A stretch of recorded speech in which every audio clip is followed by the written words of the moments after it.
Doctor Smita Mishra, प्राचार्य, BSR government arts college Alwar, class first year F, subject इतिहास। Topic आपका मौर्य साम्राज्य चल रहा है।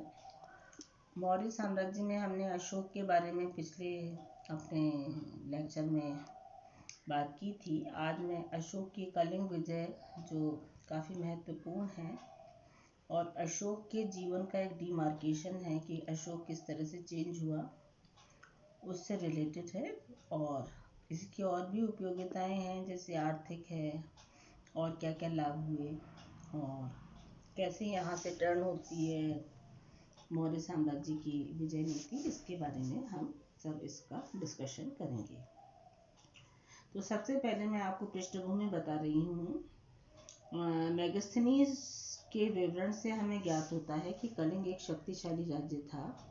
मेगास्थनीज के अनुसार कलिंग के राजा के पास 60,000 पैदल, 1,000 घुड़सवार और 700 हाथी थे।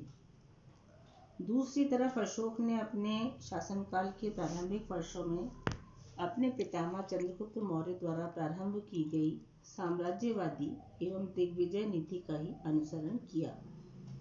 इस क्रम में उसके शासन की जिस पहली घटना का अभिलेखों में उल्लेख है वह कलिंग युद्ध है। तो पहला बिंदु आपका हुआ पृष्ठभूमि।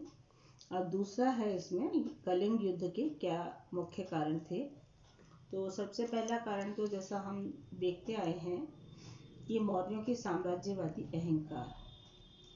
मौर्य एक छत्र राज्य करना चाहते थे, भारत के राजनीतिक एकीकरण में लगे थे, और कलिंग ने अवसर देखकर अपना एक अलग स्वतंत्र अस्तित्व बना लिया था। तो ये उनके साम्राज्यवाद के अहंकार को एक ठेस थी, इसलिए प्रथम कारण ये रहा। द्वितीय कारण में मैं लेती हूँ सेकंड में कि कलिंग की विशिष्ट भौगोलिक स्थिति, जोग्राफिकल जो कंडीशन थी वो क्या थी कि बंगाल एवं आंध्र की मौर्य प्रांतों के मध्य में स्थित था कलिंग। यहाँ स्थित होने के कारण कलिंग गंगा घाटी से जाने वाले दक्षिण मार्गों के मध्य स्थित था। स्थल और समुद्र दोनों दक्षिण की तरफ जाने वाले मार्गों के लिए कलिंग विजय अत्यंत आवश्यक थी।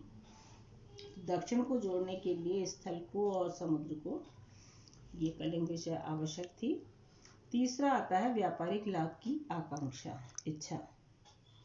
व्यापारिक दृष्टि से कलिंग एक लाभकारी सामुद्रिक तटवर्ती प्रदेश था, जो मौर्यों के लिए अच्छी आय का स्रोत हो सकता था।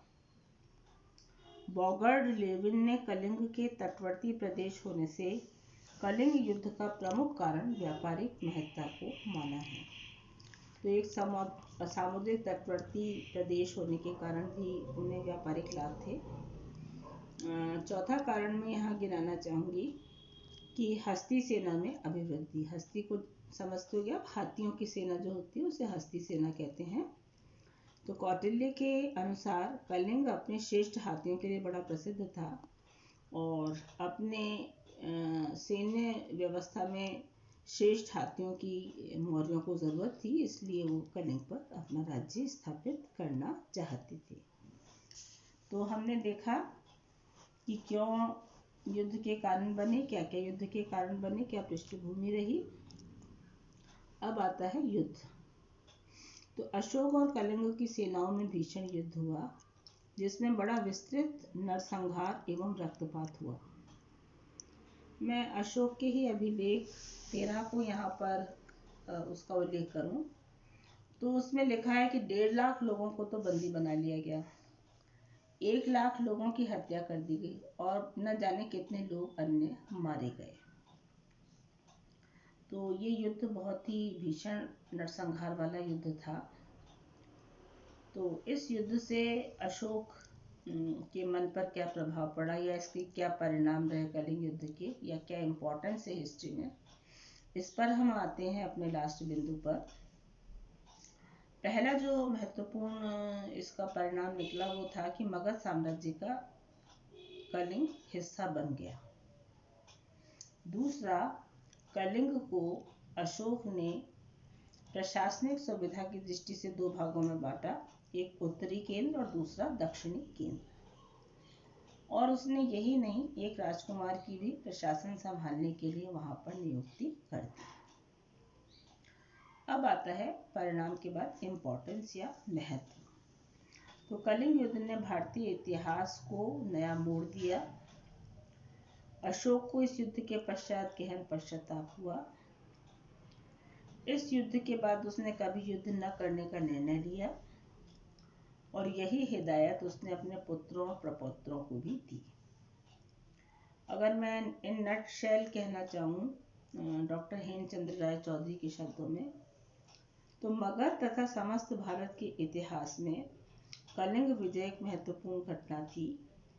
यहीं से सैन्य विजय या दिग्विजय का युग समाप्त हुआ और आध्यात्मिक विजय या धर्म विजय का युग प्रारंभ हुआ। अशोक का जो रुझान था वो हिंसा से हटा, क्रूरता विलासिता से हटा और उसने नैतिक आचरण और नैतिक उपदेशों को या नैतिक प्रचार प्रसार को महत्व दिया।